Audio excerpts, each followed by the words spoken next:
pinakaimportante siguro ay lahat ng mga kaganapan nung araw na yon ay pagpapahayag ng protesta ng malawak na hanay ng mga Pilipino.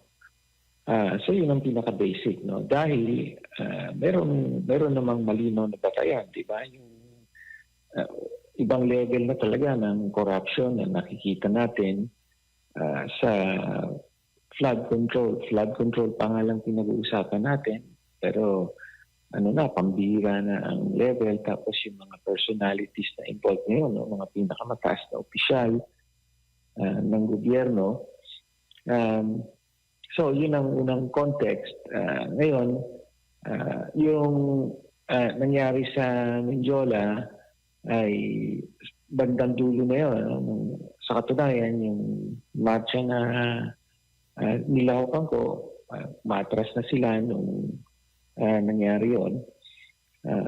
Tapos ngayon may sinasabing mga certain personalities at mga politiko na involved. Well, it's up to the DOJ, the NBI at yung police to prove, no? So kailangan maglabas sila ng ebidensya doon at mag-file ng kaso kung may sapat na batayan.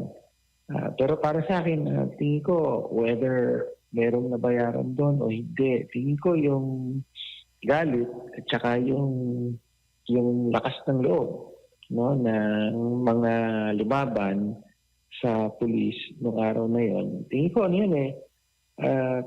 parang genuine, no? Hindi lang makukuha sa sabihin mo binayaran. No, meron talagang galit, no? Kaya siguro mas yun ang dapat na unawain ng gobyerno ng Malacanang, ni Pangulong Marcos Jr. na whether yung mga mayaman, may kaya, lalo na yung malawak na hanay ng maralita ay galit na talaga sa ibang level ng corruption na nakikita natin ngayon. Ang dapat magkaroon ng accountability at higit pa ron yung pagbabago sa sistema.